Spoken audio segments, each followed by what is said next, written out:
series showcasing lonely planets. Where to go, when.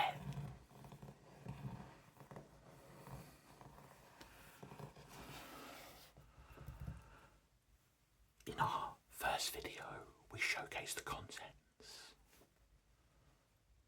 and in our last video, we showcased where to go in January.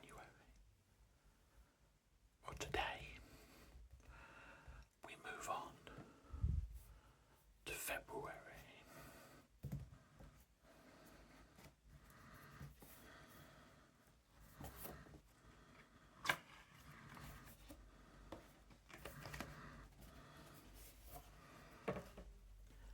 I placed the little ribbon here to let me know where I am so I don't get confused.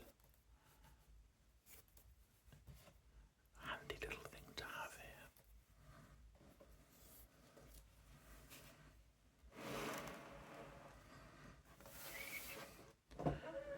Now,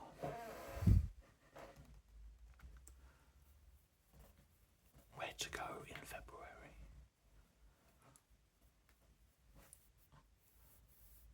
Iceland.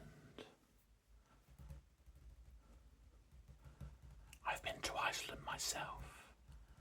However, I went the month before in January because I took my wife for her birthday a fair few years ago now. Iceland, why now? It's not as cold as you think, but still very cool. Iceland in February might sound like a cold and gloomy prospect, but the truth is far from it. The Gulf Stream keeps this almost Arctic island warmer than New York City, an average of 37 Fahrenheit, 3 centigrade. While by month's end, the sun's up before 9 a.m. and doesn't set till after 6 p.m.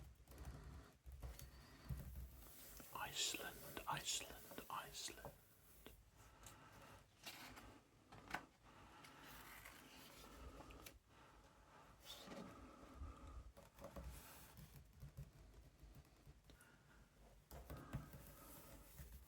Lapland, Finland.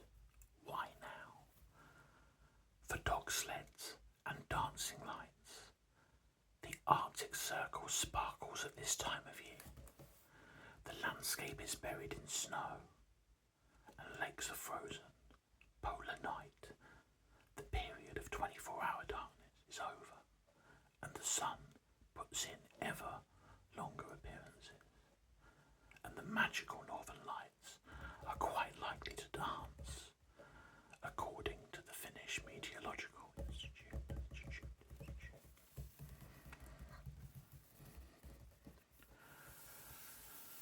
Andorra.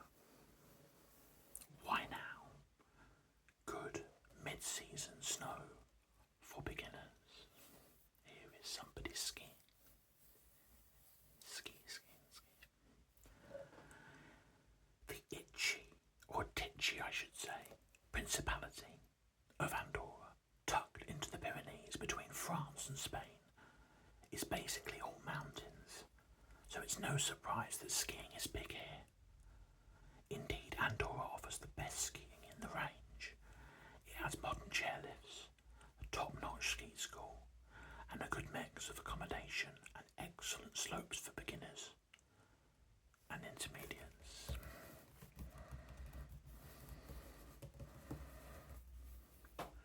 Ibiza, Spain. Why now? Resolution boosting fitness in warming climes.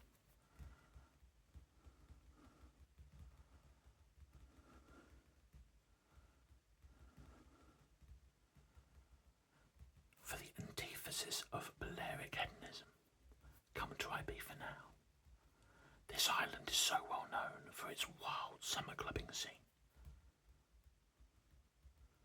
However, it's a quieter prospect of the season, and a good choice for a more cleansing, abstemious break. As devotion to New Year's resolution starts to wane in February, boost it with a wellness-focused Ibiza escape. I should say. Taking advantage of the relatively mild winter temperatures, around 10 to 16 centigrade, 50 to 61 Fahrenheit. The Gambia. Why now? Long, dry, friendly days. This silver of West Africa, blessed with a generous Atlantic coast and a wild, riverine interior, doesn't do cold. Average highs are around 30 to 34 centigrade, 86 to 93 Fahrenheit, year round. But come in February, or at least November to May, and you can enjoy its beautiful, unbusy sands with barely a drop of rain, low humidity, few bugs, 10 hours of sunshine daily, and a delightful sea breeze.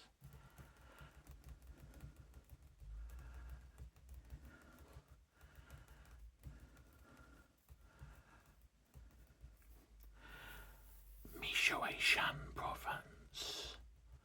Michoacán province, Mexico. Why now? Watch millions of monarch butterflies take flight.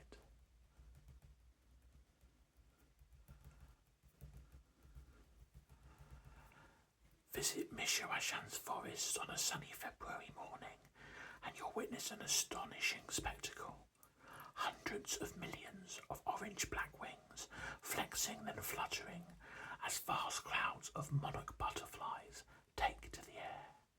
Each winter, up to 1 billion of these incredible insects migrate thousands of miles from northeastern North America to the warmer climates of Mexico specifically.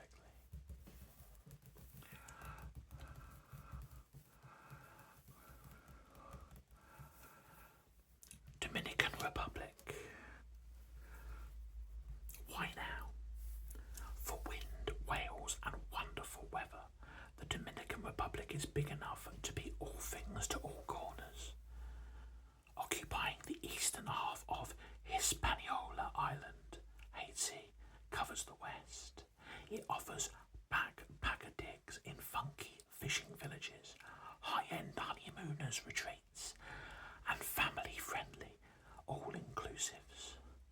More than that, it's home to the Caribbean's highest mountain, 3,098 metres, Pico Duarte, one of its oldest towns, Santo Domingo, and even its own form of dance, Merengue, originated here.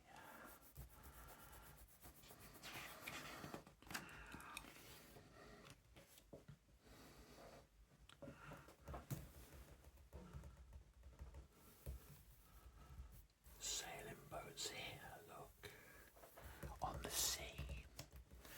And we have New Zealand is a region here of wineries. Look at the wineries and the vine. And look at this beautiful, beautiful creature here. Look at this snow leopard.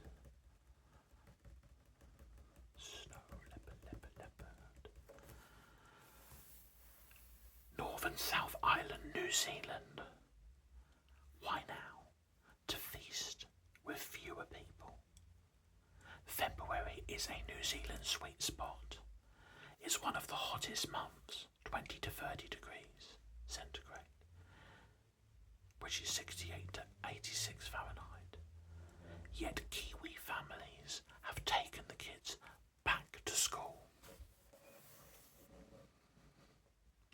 This makes it a good month for popular, weather-sensitive places, such as Abel Tasman National Park, far better to walk, kayak and camp amid the golden sands and forested headlands.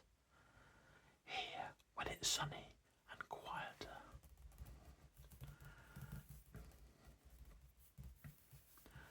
Ladakh, India.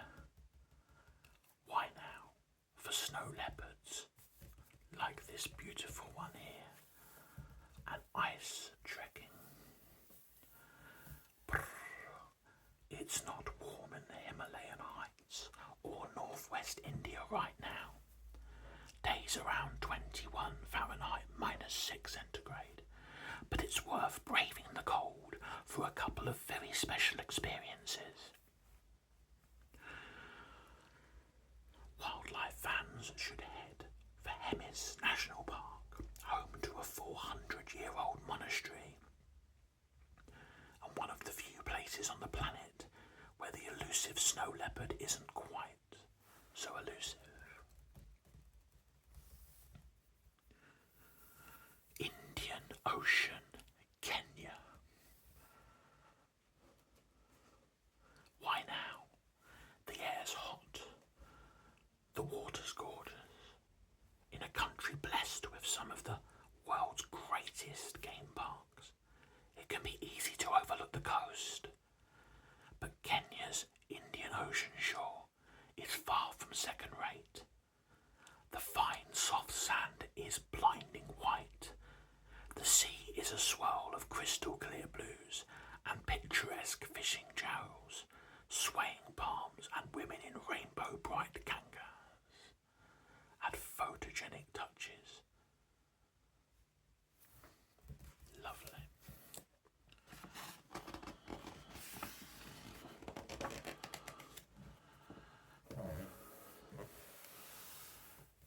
What do we have here then? No thermal spring going on here in this one over here. Some hilltop hamlets, wine drinking lady, and looks like some goats or sheep here, maybe sheep actually.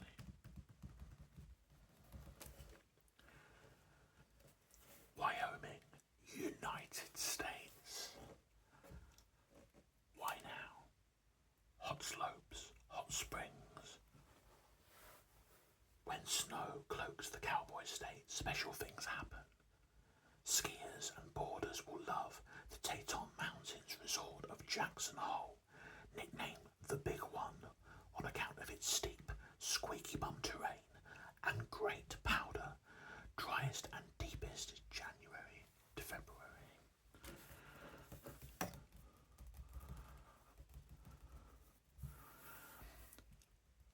Southern Portugal. Why now? Pleasing prices and weather, plus trees abloom. Winter is fleeting and rarely harsh in mainland Europe's far southwest.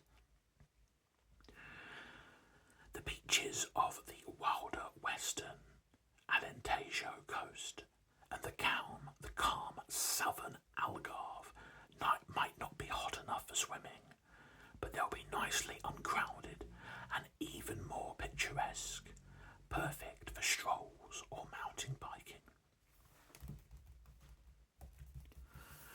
I went to the Algarve myself last year for the first time. I loved it so much the wife and I are going back again next year. We love it.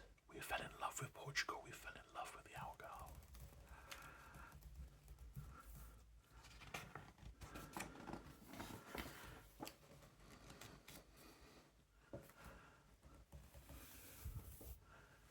Quebec City, Canada. Why now? City sights, sports and celebrations. One of North America's oldest settlements, part encircled by 18th century ramparts, Quebec City is worth visiting at any time of year, but especially in February.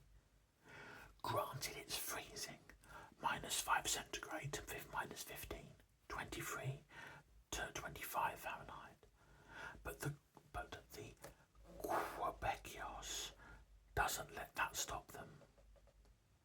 So neither should you, as well as admiring the old town under the shimmer of snow. Go cross-country skiing in the city centre. The Plains of Abraham have tracks and ski rental. Canoe across the ice-clogged St. Lawrence River. Book an ice room at the nearby Hotel de Glace and hit the slopes of Stoneham, 16 miles away.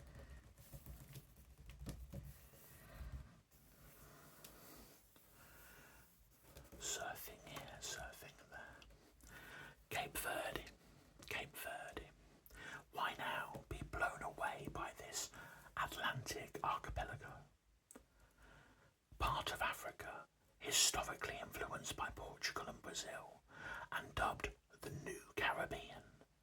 The 10-island archipelago of Cape Verde is quite unlike anywhere else. That's largely due to its location, adrift in the Atlantic Ocean, 621 miles, 1,000 kilometres west of Senegal. Such remoteness means a distinct fusion culture thrives here, perhaps being expressed through Cape Verde's intoxicating Morna folk music. There's also sandy beaches, lively bars, especially on Chao Vicente and Sal, and excellent hiking, notably on Vogo Island's volcanic Pico and amid the mountains of Santo Antão.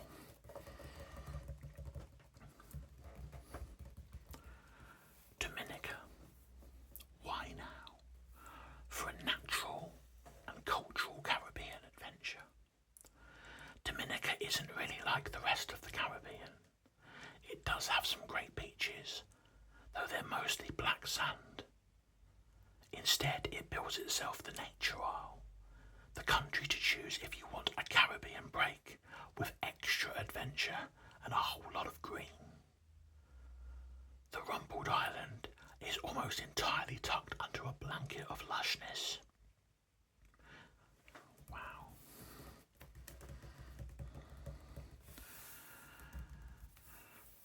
There's a shark here swimming through the ocean.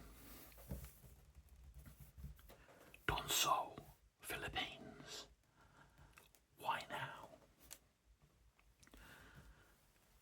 Big fish in beautiful water. Whale sharks are the world's biggest fish, growing up to 13 metres long. Snorkeling alongside one is more like finning with a slow-moving train than a living creature. Simply, it's up there with the greatest travel experiences. Donsol, a coastal village at the bottom of Luzon Island, is one of the world's best places to do it.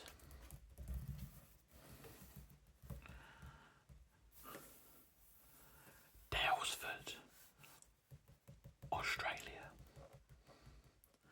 Why now? Cool down with therapeutic waters. Want to escape the sizzling streets of Melbourne? Then take a short drive inland to the European Alps. Well, sort of. The town of Daylesford, tucked into Victoria's Central Highlands, was first settled by Italian-Swiss gold rush stampeders in the mid-19th century, and retains an old-world chocolate box vibe.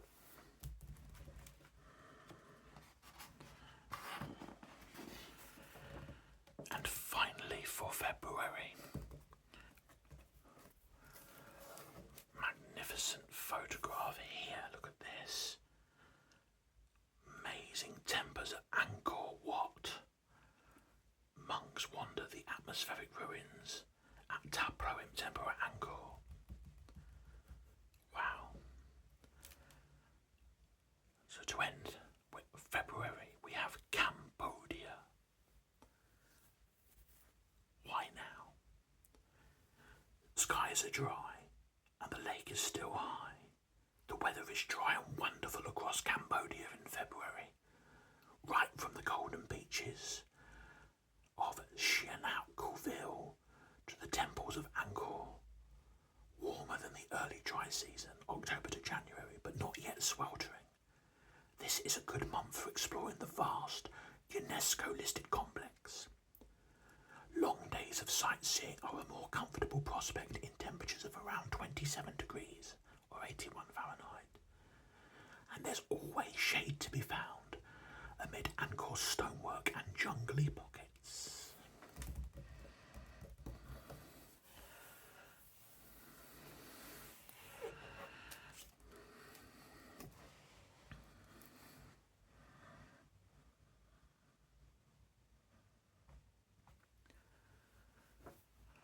And that concludes the third video in this series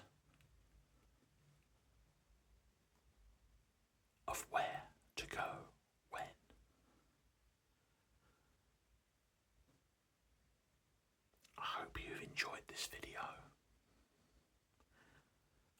it's been of use to you some way, whether that be educational or to relax you into a state of sleep. Either way, I hope it's helped you. Thank you very much for watching, and I'll see you again in the next one.